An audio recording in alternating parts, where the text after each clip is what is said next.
सुबह की हल्की धूप में एक जीवंत भारतीय बाजार की हवा में तनाव फैल जाता है। अचानक एक धूल भरी काली मोटरसाइकिल तेजी से एक सब्जी के ठेले के पास रुकते हैं। इंस्पेक्टर राजेश, एक सख्त और घमंडी अधिकारी, अपनी खाकी वर्दी में तिरछी टोपी पहने बिना पैसे दिए टमाटर छीन लेता है। ठेले के पीछे खड़ी 35 साल की सब्जी बेचने वाली महिला का चेहरा डर से सफेद पड़ जाता है और उसका छोटा सा बेटा डरते हुए उसकी साड़ी से चिपक जाता है। तभी भीड़ के बीच से एक शांत लेकिन आत्मविश्वास से भरी महिला कदम रखती है। उसकी आंखों में एक अनजाना संकल्प चमकता है। पृष्ठभूमि में मोटरसाइकिल की गूंज के साथ स्क्रीन काली हो जाती है और एक रहस्यमयी आवाज आती है, क्या इस बाजार में न्याय की जीत होगी? सुबह की हल्की धूप में शहर का बाजार कुछ हलचल भरा लग रहा था।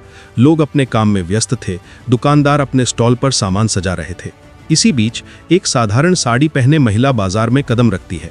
उसका चेहरा शांत लेकिन आंखों में आत्मविश्वास झलक रहा था। ये कोई आम महिला नहीं थी, बल्कि इस जिले की डीएम रचना श्रीवास्तव थी। रचना सीधे एक सब्जी वाले के स्टॉल के पास रुकी। वहां एक लगभग 35 साल की महिला अपने परिवार के लिए सब्जियां बेच रही थी। रचना मुस्कुराते हुए उससे सब्जियों के दाम पूछने लगी। तभी एक छोटा बच्चा दौड़ता हुआ आया और बोला, माँ, मुझे जल्दी स्कूल पहुंचा दो, टीचर डांट देंगे। माँ ने बच्चे को समझाया, बेटा अभी थोड़ी देर रुको, मैं सब्जियां जल्दी दे देती हूँ। लेकिन बच्चा जिद पर अड़ा रहा। रचना ने मुस्कुराते हुए कहा, आप बच्चों को स्कूल छोड़ दीजिए, मैं आपकी दुकान संभाल लूंगी। महिला ने थोड़ी हिचकिचाहट के बाद कहा, ठीक है बहन, मैं जल्दी वापस आती हूँ। वो अपने बच्चे के हाथ पकड़कर स्कूल की ओर चली गई। रचना ठेले पर खड़ी आसपास का माहौल देख रही थी। तभी एक मोटरसाइकिल तेजी से स्टॉल के पास रुकी। उसमें इंस्पेक्टर राजेश बैठा था। उसने हंसते हुए कहा, तुम कब से यहाँ सब्जी बेचने लगी? कल भी यहाँ थी। रचना कुछ कहने ही वाली थी कि वही सब्जी वाली वापस आ गई। इंस्पेक्टर की नजरें देखकर उसका चेहरा डर से सफेद पड़ गया। झुककर बोली, इंस्पेक्टर साहब, क्या चाहिए? इंस्पेक्टर ने बेवजह हुक्म दिया और सब्जी लेने लगा। महिला ने चुपचाप सब्जी तौल दी। इंस्पेक्टर ने एक पैसा भी नहीं दिया और मोटरसाइकिल पर चढ़कर चला गया। ये सब रचना ने देखा और उसके अंदर क्रोध और न्याय की आग भड़क उठी। उसने महिला से पूछा, बहन, उसने पैसे क्यों नहीं दिए? तुमने कुछ क्यों नहीं कहा? महिला की आंखों में डर और बेबसी झलक रही थी। उसने धीरे धीरे बोला, मैं क्या कहूँ, वो रोज ऐसे ही सब्जी ले जाता है। अगर कुछ कह दूं तो गुस्से में कहता है कि पैसे मांग रही हो, ठेला चला जाएगा और बच्चे क्या खाएंगे? रचना का रंग उड़ गया। उसने अपने मन में ठान लिया कि अब वो ये अन्याय सहन नहीं करेगी। उसने महिला को अपना नंबर दिया और कहा, कल जब तुम ठेला लगाओगी मैं वहां रहूंगी। तुम्हारे बजाय मैं देख लूंगी कि वो इंस्पेक्टर पैसे देता है या नहीं, और अगर नहीं देता तो मैं उसे कानून की ताकत दिखाऊंगी। अगली सुबह रचना ने सादी साड़ी और ओढ़नी पहनकर स्टॉल पर खड़े हो गए। इंस्पेक्टर राजेश मोटरसाइकिल लेकर वहां आए। उन्होंने रचना को देखकर कहा, आज फिर कौन आया? कल भी तुम यहाँ थी। रचना ने शांत स्वर में कहा, मैं उसकी बहन हूँ, आज मैं उसकी जगह यहाँ हूँ। इंस्पेक्टर ने घृणित हंसी के साथ कहा, तो तुम तो बहन से भी खूबसूरत लग रही हो। उसने सब्जी लेने की कोशिश की। रचना ने गंभीर आवाज में कहा, पैसे दो, ऐसे नहीं चलेगा। इंस्पेक्टर नाराज हुआ और थप्पड़ मारने ही वाला था कि रचना ने अपनी असली पहचान दिखा दी। उसने अपने बैग से सरकारी पहचान पत्र निकालकर इंस्पेक्टर के सामने रख दिया।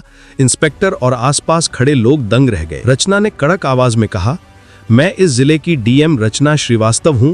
अब मैं जान गई कि यहाँ गरीबों के साथ कैसे अन्याय होता है। इसके बाद पूरा थाना सन्नाटा में डूब गया। इंस्पेक्टर और अन्य अधिकारी डर के मारे चुप हो गए। रचना ने आदेश दिया कि इंस्पेक्टर को तुरंत सस्पेंड किया जाए और उनके खिलाफ जांच शुरू की जाए। महिला की आंखों में अब खुशी और राहत की झलक थी। उसे विश्वास हो गया कि न्याय की राह पर कोई अकेला नहीं रहता। जैसे ही इंस्पेक्टर राजेश को सस्पेंड किए जाने का आदेश मिला, पूरे थाने में हलचल मच गई। कुछ पुलिसकर्मी डर के मारे चुप हो गए, जबकि कुछ ने अपनी पसंदीदा अफसर को देखकर आंखें चमकाईं। रचना ने तुरंत पूरी जांच टीम को आदेश दिया कि वो इंस्पेक्टर की गलत हरकतों की पूरी रिपोर्ट तैयार करें और सबूत जुटाएं। रचना खुद भी थाने के भीतर घुसी और देखा कि इंस्पेक्टर राजेश अपने बड़बड़ाते हुए डेस्क पर बैठा है। उसने सख्त स्वर में कहा, राजेश, अब तुम्हें कानून का सामना करना होगा। गरीबों के साथ अन्याय करने वाले अधिकारी को कोई नहीं बख्शेगा। इंस्पेक्टर ने घबराकर कहा, महारानी साहबा, ये सब गलतफहमी है, मैं ऐसा नहीं कर सकता। रचना ने उसकी आंखों में देखकर कहा,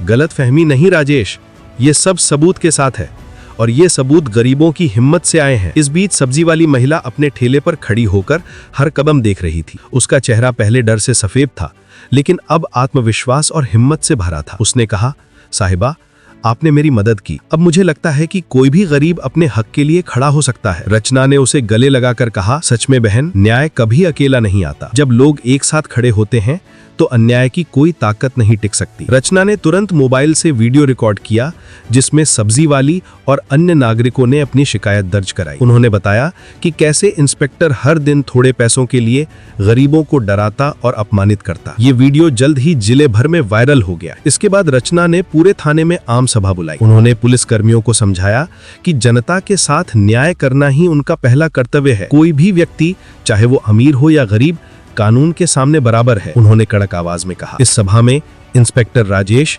और उसके सहकर्मी मौजूद थे। रचना ने घोषणा की, राजेश, तुम्हारा व्यवहार न केवल अनुशासनहीन था बल्कि ये भ्रष्टाचार की श्रेणी में आता है। तुम्हें तुरंत सस्पेंड किया जाता है और जांच के बाद कठोर कार्रवाई की जाएगी। इंस्पेक्टर की आंखें डर और शर्म से भरी हुई थीं। उसने धीरे धीरे सिर झुकाया। अब वो समझ गया कि सत्ता का गलत इस्तेमाल किसी के लिए भी सुरक्षित नहीं रहता। रचना ने इसके बाद पूरे बाजार का दौरा किया। उन्होंने देखा कि कई दुकानदार गरीब लोगों को अपने फायदे के लिए परेशान कर रहे थे। उन्होंने तुरंत आदेश दिया कि कोई भी व्यक्ति जनता के साथ अन्याय नहीं कर सकता। सबको चेतावनी दी गई कि कानून के खिलाफ कोई भी कदम उठाया तो कड़ी सजा मिलेगी। बाजार में खड़े लोग इस साहसिक कदम को देखकर उत्साहित हुए। उन्होंने महसूस किया कि उनके अधिकार की रक्षा के लिए भी कोई है। सब्जी वाली महिला अब अपने ठेले पर गर्व से खड़ी थी। उसकी आंखों में आंसू थे, लेकिन मुस्कान और सम्मान भी झलक रहा था। रचना ने अपनी टीम के साथ मिलकर गरीबों की समस्याओं की पूरी लिस्ट बनाई और अधिकारियों को भेजी। उन्होंने कहा, यदि कोई भी अधिकारी इस लिस्ट में उल्लेखित अन्याय करता है तो उसके खिलाफ तुरंत कार्रवाई की जाएगी। इस कार्रवाई के बाद इंस्पेक्टर राजेश को तुरंत जेल भेज दिया गया और उसके खिलाफ भ्रष्टाचार का मुकदमा दर्ज हुआ। पुलिस में एक संदेश फैल गया कि अब कोई भी अधिकारी गरीब और आम जनता के साथ अन्याय नहीं कर सकता। रचना ने मीडिया के सामने ये संदेश दिया, हमारे समाज में न्याय का अधिकार हर व्यक्ति को है। कोई भी अपनी सत्ता का दुरुपयोग करके गरीब या कमजोर लोगों को परेशान नहीं कर सकता। इस घटना के बाद बाजार में भी बदलाव आया। दुकानदार अब ईमानदारी और अनुशासन के साथ काम करने लगे। गरीब लोग अब अपने हक के लिए खुलकर आवाज उठा सकते थे। सब्जी वाली महिला और उसके परिवार ने रचना को धन्यवाद कहा।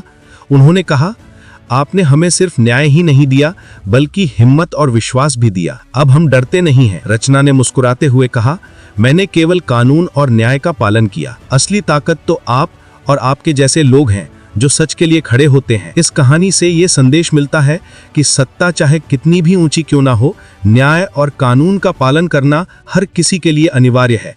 गरीब और कमजोर लोग भी अपनी आवाज उठाकर न्याय प्राप्त कर सकते हैं। रचना ने अंत में पूरे जिले में जागरूकता अभियान चलाया। उन्होंने कहा, यदि आप अपने अधिकार के लिए खड़े होंगे तो अन्याय करने वाले अधिकारियों को डर लगेगा। न्याय की राह हमेशा मजबूत होती है। बाजार के लोग अब खुश थे। सब्जी वाली महिला अपने ठेले पर गर्व से खड़ी थी। इंस्पेक्टर राजेश की गलती पूरे शहर में सबके लिए सबक बन गई और रचना श्रीवास्तव डीएम मैडम ने साबित कर दिया कि सत्ता का सही उपयोग ही समाज में न्याय और शांति ला सकता है।